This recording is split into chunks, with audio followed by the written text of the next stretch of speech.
उमरो अय्यार और जादुई आईना। एक ज़माने की बात है, बगदाद के सुनहरी शहर में उमरो अय्यार नाम का एक चालाक, होशियार और बहादुर शख्स रहता था। इसके पास एक जादुई ज़मुर्द आईना था जो उसके कमंडल, जादुई थैली, में रहता था। ये आईना सच दिखाता था, मगर सिर्फ उन्हें जिनके दिल सच्चे होते। एक रोशन सुबह जब उमरो बाजार में चहलकदमी कर रहा था, इसने एक बूढ़ी औरत की चीखें सुने। मदद करो, मदद करो, शहजादा पत्थर बन गया है, वो चीख रही थी। उमरो फौरन इसके पीछे चल दिया और शाही महल पहुंचा। वहां बाग के बीच में एक खूबसूरत संगमरमर का मुजस्समा खड़ा था, मगर ये आम मुजस्समा नहीं था, बल्कि खुद शहजादा पत्थर में बदल चुका था। बादशाह गिलगिलाया, ए उमरो, ताफसो दानाओं से ज्यादा अक्लमंद है। मेरे बेटे को बचा ले, आधी सल्तनत तेरी होगी। उमरो मुस्कुराया, बादशाह सलामत। मुझे सोना चांदी नहीं चाहिए, मेरा इनाम तो मुहिम जोई का मजा है। ये कहकर इसने अपना कमंडल रगड़ा, पे आविम। धुआं उठा और उसके सामने इसका जादुई चुगा और उड़ने वाली जूतियां नमूदार हो गईं। उमरो ने उन्हें पहना और हुआ में उड़ता हुआ अंधेरों के पहाड़ों की तरफ रवाना हो गया, जहां कहा जाता था कि एक जालिम जिन अफलातून रहता है जो इंसानों को पत्थर बना देता है। पहाड़ की गार के दहाने पर इसे अजीब कदमों के निशानात मिले, आधे इंसानी आधे धुएं जैसे। वो फौरन जादू पढ़कर गायब हो गया और अंदर घुस गया। गार के अंदर जिन बैठा हुआ था, एक चमकदार आईना उसके सामने था जो सिया रोशनी से दमक रहा था। जिन धाड़ा, कौन है जो अफलातून की गार में आने की जुर्रत करता है? उमरो ने चालाकी से कहा, तेरा एक दोस्त जो तेरी बड़ाई की खबर लाया है। जिन मगरूर होकर हंसने लगा और इसी लम्हे उमरो ने मौके पाकर अपना जादुई जंजीर फेंका और जिन को इसी आईने में कैद कर दिया। आईना चटखा और रोशनी का एक तूफान पहाड़ों में फैल गया। दूर बगदाद में शहजादे के जिस्म से पत्थर की सख्ती पिघल गई और वो फिर से जिंदा हो गया। उमरो वापस शहर आया तो लोगों ने नारे लगाए, तबल बजाए। बादशाह ने खजाने के अंबार पेश किए, मगर उमरो ने हंसकर कहा, बादशाह सलामत। दौलत अपने पास रखिए, मुझे तो आपके लोगों की मुस्कुराहट ही काफी इनाम है, और हाँ, अगर एक अच्छा खाना मिल जाए तो बुरा नहीं। सब कह कहे लगाने लगे और उमरो अय्यार गुरूब आफ्ताब की तरफ चल पड़ा, अपना कमंडल कंधे पर लटकाए अगली मुहिम की तलाश में। इखलाकी सबक, दानाई और सच्चाई हर जादू से ज्यादा ताकतवर होती है। वो आम आदमी नहीं था, बल्कि एक चालाक, होशियार और निडर आवार।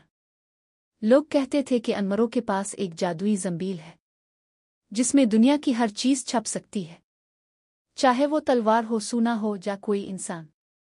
एक दिन शहर के बाजार में हलचल मच गई। बादशाह के खजाने से सुनहरी ताज गायब हो गया। पूरा शहर शोर मचाने लगा। बादशाह ने ऐलान किया, जो मेरा ताज वापस लाएगा, इसे खजाने का इनाम दिया जाएगा, और जो चूर हुआ, इसका अंजाम मौत है। अनमरो आवार ने खबर सुनी तो मुस्करा दिया। इसने अपनी जंबील पर हाथ फेरा और बोला, चलो जंबील, आज एक नई मुहिम शुरू करते हैं। वो रात के अंधेरे में महल की दीवारों पर चढ़ गया। इसकी तेज नजरें हर पहरेदार को देख रही थीं। वो जानता था, ताज किसी आम चूर ने नहीं, बल्कि किसी जादूगर ने चारा है। चांदनी रात में अनमरों ने जंबील खोली। इसमें से जादुई आईना निकाला जो हर राज दुखा देता था। जब इसने आईने में देखा तो एक साया नजर आया, काले कपड़ों में एक जादूगर जो ताज लेकर दावर पहाड़ों की तरफ जा रहा था। अनमरों ने आसमान की तरफ देखा और बोला, अच्छा, तो ये है खेल की शुरुआत। सूरज तुलू हो रहा था जब अनमरो आवार अपने सफर पर निकला। रास्ता तवील और खतरनाक था, चढ़ाइयां, जंगल और ऊंचे पहाड़, मगर अनमरो के कदम नहीं राके। जब वो जंगल के बीच पहुंचा तो अचानक दरख्तों के पीछे से आवाज आई, कौन है वह? अनमरो ने फौरन जंबील खोली और उसमें से जादुई चादर निकाली। चादर ओढ़ते ही वो गायब हो गया। दरख्तों के पीछे 3 देव जैसे आदमी निकले। वो जादूगर के मुहाफिज थे। एक बोला, जादूगर ने कहा था कोई यहां आए तो जिंदा वापस न जाए। अनमरो मुस्कुराया और आहिस्ता से बोला, जिंदा तो जाऊंगा, मगर तुम तीनों शायद न रहो। इसने जंबील में हाथ डाला और एक जादुई रस्सू निकाली। रसू खुद हरकत करने लगी और तीनों दुआहे को बांध लिया। वो चीखते रह गए और अनमरो आगे बढ़ गया। चंद मील के फासले पर एक पहाड़ी पर काला सा कला नजर आया, बादलों में लिपटा हुआ, बिजली की चमक में चमकता। वो जादूगर का कला था। अनमरो ने जंबील में से एक चमकदार पत्थर निकाला जो अंधेरे में रास्ता दिखाता था। वो दीवार के पास पहुंचा और चढ़ने ही वाला था कि ऊपर से एक आवाज गूंजी, आदेर कौन आ रहा है? अनमरो ने चौंक कर देखा। जादूगर खुद किले की दीवार पर खड़ा था। इसकी आंखें अंगारों की तरह जल रही थीं। जादूगर बोला, ए आवार, ताव मेरा पीछा क्यों कर रहा है? क्या तुझे अपनी जान अजीज नहीं?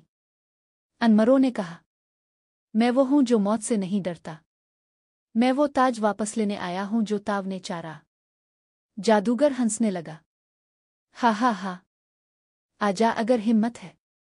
और अचानक किले के दरवाजे खुद बखुद खिल गए। अंदर से नीली आग निकलने लगी। अनमरो ने जंबील मजबूती से पकड़ी, कदम बढ़ाया और किले के अंदर दाखिल हो गया। किले के अंदर अंधेरा था, बस नीली रोशनी की झलकी दीवारों पर नाच रही थी। हर तरफ खौफनाक आवाजें गूंज रही थीं, कभी हंसी, कभी चीख, कभी कोई सरगोशी। अनमरो ने आहिस्ता से कहा, यह जादूगर का खेल है, मगर अनमरो आवार इतनी आसानी से नहीं फंसेगा। इसने जंबील में हाथ डाला और जादुई दिया निकाला। दिया जलते ही रोशनी फैल गई। अचानक इसके सामने एक दरवाज़ा नमूदार हुआ। दरवाजे पर लिखा था, जो अक्ल से जीते वही यहाँ से निकले। अनमरो ने दरवाज़ा खोला। अंदर 3 रास्ते थे, एक पर खुशबू थी, दूसरे पर धुआं और तीसरे पर सन्नाटा। अनमरो ने कुछ देर सोचा, फिर बोला, जादूगर हमेशा धोखा देता है। खुशबू और सन्नाटा दोनों फरेब हैं। असल रास्ता वो है जो मुश्किल लगे। वो धुएं वाले रास्ते में दाखिल हो गया। धुएं के अंदर पत्थर के मुजस्समे खड़े थे, इंसान जैसे मगर पत्थर बने हुए। फिर एक आवाज़ गूंजी, जो मेरी तरफ देखेगा पत्थर बन जाएगा। अनमरो फौरन जंबील से आईना निकाल लिया। इसने सामने देखने के बजाय आईने में झांका और जैसे ही इसने देखा, जादूगर खुद सामने खड़ा था। जादूगर चलाया, हा हा, तुम्हें मेरे जाल से कोई नहीं बचा सकता। अनमरो बोला, जादूगर, जादू के मुकाबले में अक्ल बड़ी चीज़ है। इसने जंबील से चमकदार खाक निकाल्यावर हुआ में उड़ा दी। खाक जादूगर के ऊपर गिरी तो इसकी ताकत खत्म हो गई। आग बुझ गई, कला हिलने लगा। जादूगर जमीन पर गिरा और बोला, ए आवार, ताव ने मुझे हरा दिया, ले जा अपना ताज। अनमरो ने जंबील में ताज रखा और बोला, याद रख, बुराई कभी देर तक कायम नहीं रहती। जैसे ही वो बाहर निकला, पूरा कला जमीन बोस हो गया। पहाड़ों पर सुबह की रोशनी फैल चुकी थी। चंद दिन बाद अनमरो बादशाह के दरबार में पहुंचा। सब हैरान रह गए जब इसने सुनहरी ताज पेश किया। बादशाह ने कहा, अनमरो, ताव बगदाद की शान है। तेरी जंबील जादुई है, मगर तेरा दिल इससे ज्यादा कीमती। अनमरो ने मुस्करा कर कहा, बादशाह सलामत। जंबील तो एक वसीला है, असल जादू तो सच्चाई, हिम्मत और अक्ल में है।